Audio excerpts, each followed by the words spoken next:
Serious people who have come out of comas. What was the most jarring thing you learned to have happened while in a coma?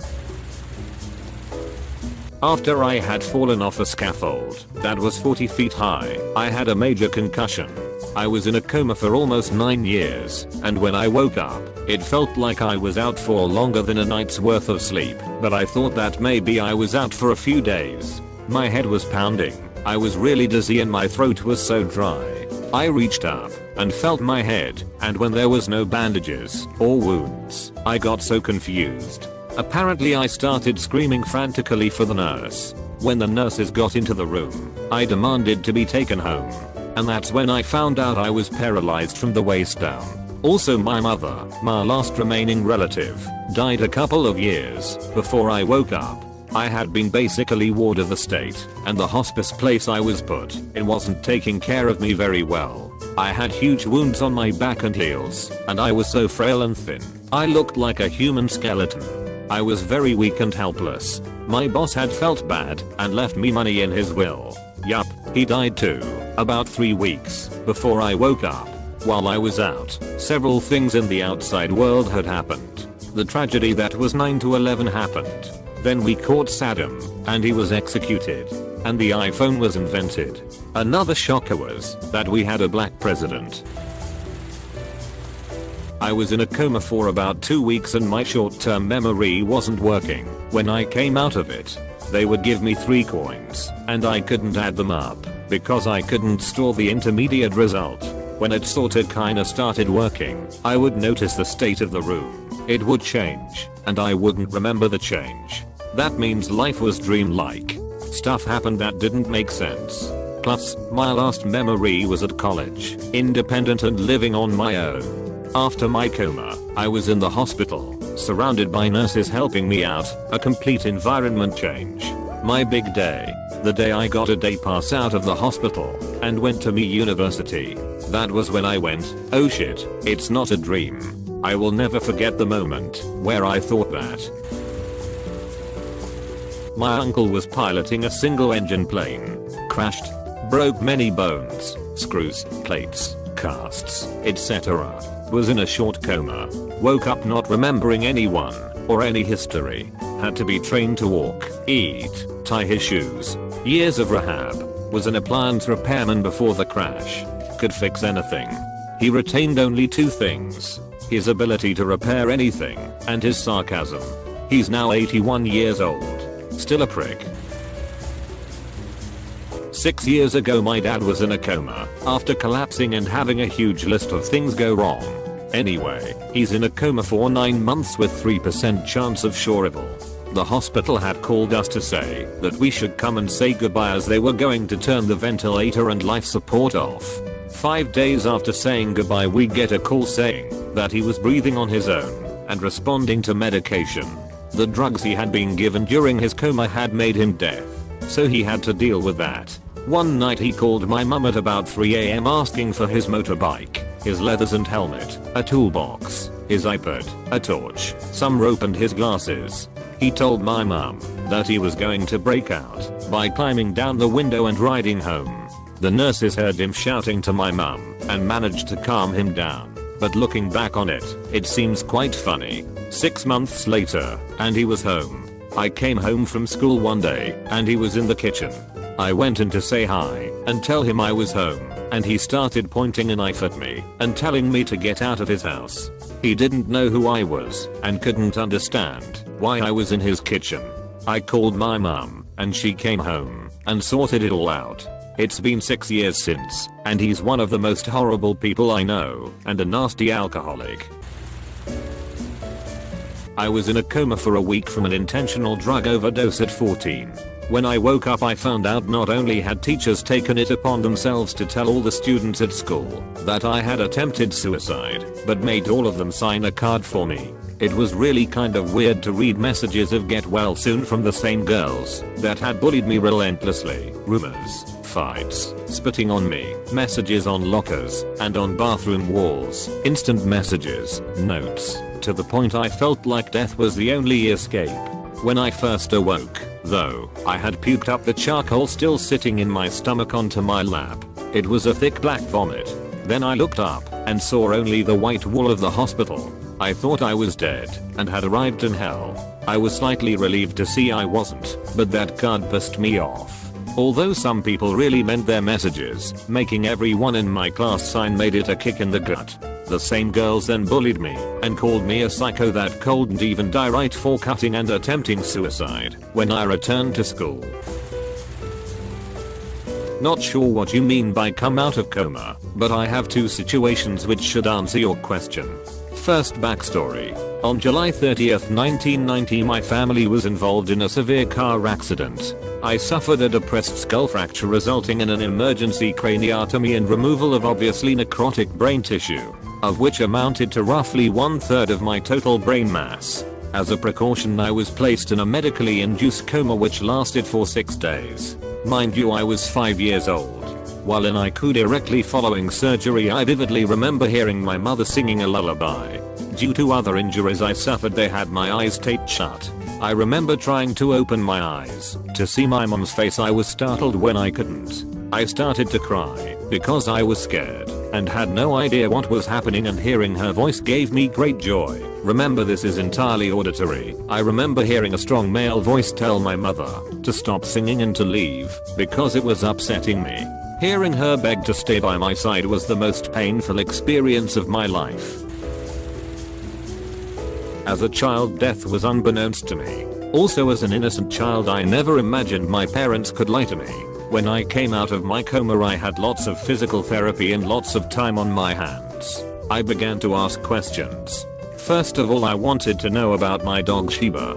She and I were inseparable, and she was in the car with us. So I asked my father where she was. Important. My parents had only recently divorced, and my father was already remarried. He told me that Sheba was fine and with my grandfather, who was taking care of her. I was thrilled to hear this and went on with it for several weeks. Then late one evening, the doctors allowed my mother to take me outside for the first time. She took me to a very nice part of the patio and broke the news that while all three of us, my mother, brother, and I, survived, Sheba wasn't so lucky. This was the first time I had ever confronted death, and it was the first time I had ever realized my own mortality and how close I came to dying. It still makes me cry when I think back on this. I consider it the day I lost my innocence. Sadly, I have more stories, like finding out that my father tried to block my 8-hour life-saving surgery because he wanted a second opinion while I had brain matter leaking from my ear. I had a friend who was in a partial coma, not sure of the technical name for his condition, but he was moderately responsive, but obviously out of it, and not really in touch with reality. Kinda like someone asleep. He would sort of respond to external stimuli, but it wasn't as if he was aware of what was going on. Anyways, he was a heavy pot smoker, and his father didn't know. Well, while he was in the hospital, he kept doing phantom bong rips in the hospital bed, with his dad present. At first, his dad had no idea what was going on, but once he figured out what the motions meant, he was pretty pissed. Kid woke up having to explain a few things. Before I met my husband, he'd had an accident, undetermined, in hotel swimming pool. He was in a coma for 3 weeks or so. When he woke up, he had no memory of the accident or being at the hotel, and his body was still swollen from the near drowning experience. His family says he was so waterlogged he looked like Eddie Murphy and the Nutty Professor. The only thing he remembers from his coma are nightmares, which he says are the scariest he's ever had and defy explanation. He has a minor seizure disorder as a result, and a bit of short-term memory loss. The hardest things for him after coming to were learning to walk again. It took weeks and was extremely painful. Trying to pee, also painful, but mostly just impossible. And finding out that his dad had sold the car he'd been fixing up for 2 years because his dad is an asshole in general. It was unrelated to the accident. It wasn't really a coma, but I was out for nearly a day. I got sideswiped while go-karting and slammed into a wall at 90 km/h. I knew I was knocked out unconscious, but was still aware, and literally in this timeless dream state for what seemed like eternity. I was like trapped half inside my body and half outside. Everything was so vivid and colorful. I was seeing everything as vibrating energy, which is literally what matter is. Slowed down light vibrating at different frequencies. Everything relating to humans just felt so fantasy and trivial. I could hear noises through my ears, but it was like I was not there. I was just a part of everything. Humans looked alien to me, but also familiar. It was like a dream, so it is hard to recall and explain as it happened, but it made me realize that time doesn't actually exist, and separation is an illusion.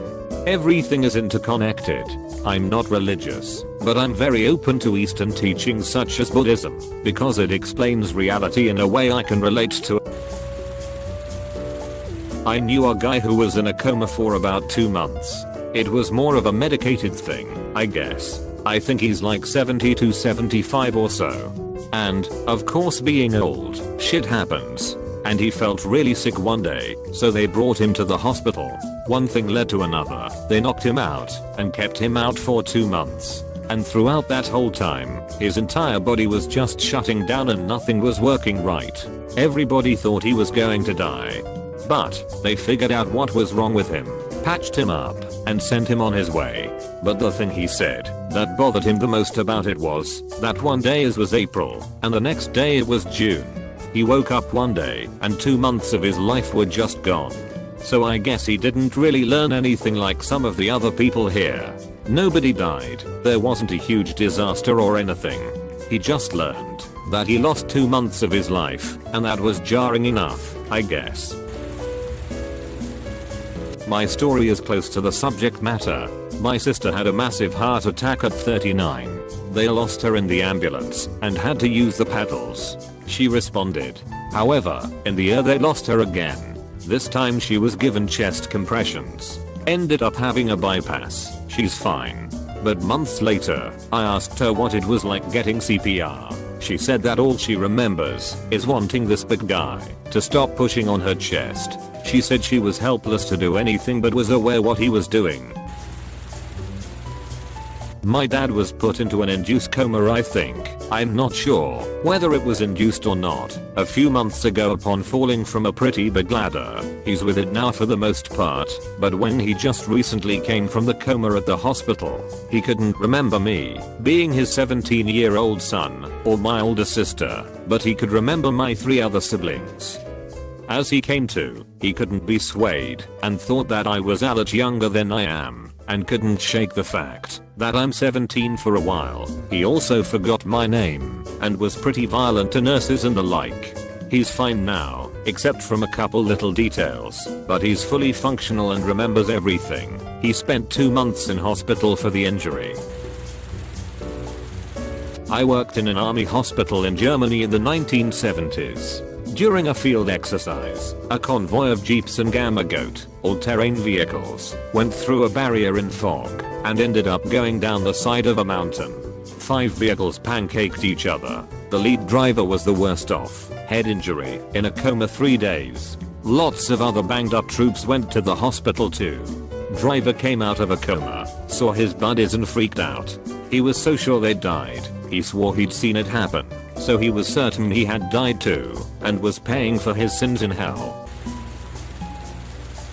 I was in a coma for nearly 2 months. When I came to, I didn't know how to read or write, had difficulty talking, had to learn how to eat and drink again, as well as gain strength back to even sit in a chair. It took me a few months to go from being able to sit up to actually walking without a walker. I lack about a year or more worth of memories from my early 20s. I also suffer from mild PTSD due to memories my brain created while in the coma of events in my life that never happened that were horribly traumatic. I have horrible nightmares due to those memories still. I also dreamt of events I saw happen over the next few years after coming out of the coma. I don't know if all of that is common, just my little experience. My dad's tale. Last November, my dad was sick with what he thought was a cold. He went to an after-hours clinic, and they did a chest x-ray and spotted something on his lung. Told him he needed to schedule an appointment with an oncologist. It wasn't a cold, but he would be fine until then. 2 days later I go to check on him, and find him pretty much passed out on his couch, barely conscious. Call a nurse friend and my brother.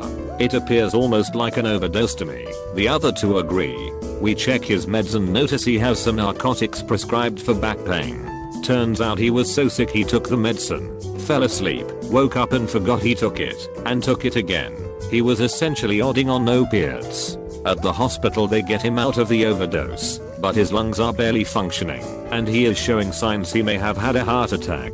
Eventually they decide to induce a coma, and airlift him to the nearest VA hospital. The VA initially tells us he probably has cancer and his lungs are full of fluid, but it was an infection that turned into pneumonia. He aspirated some of his stomach acid, bad reflux, and it burned ulcers inside his lungs which then turned into abscesses/cysts. These made it easy for him to contract pneumonia. The doctors managed to kill that with tubes in his lungs and lots of antibiotics and antivirals. He remains in a coma for 2 weeks while they try to save him, all the while telling us he isn't going to make it. Then one morning he wakes up, pulls the tube from his throat, and sits bolt upright in the bed. He fights the nurses until they can get him restrained. From that moment on he was awake, but had no idea where he was. He didn't know who my brother and I were, nor did he know what year it was. He thought he was in a hospital in Sagan in 1969. He thought my brother was one of his army buddies. He wanted to know when he could go home and see his baby girl, my eldest sister, and his first wife, the one who divorced him in 1971. Then he forgot that much and thought he was in Ohio. We live in Washington. As a teenager. Then, like someone turning on a light, one day he woke up and remembered nearly everything. The next day they released him. Just like that. He told us the 2 weeks or so after the coma was the most terrifying time of his life, and he did 2 tours in Vietnam, one working on the border of Laos. Everything was like a dream. He'd close his eyes for a second, open them back up, and not know where he was, or how he got there, or who the people were in the room with him. He forgot who he was, he forgot how to pee. Seriously, he couldn't remember how to hold his dick and aim it at a toilet. He got to the bathroom and started crying. He also said, after that experience, that if he gets diagnosed with Alzheimer's disease, he wants to be allowed to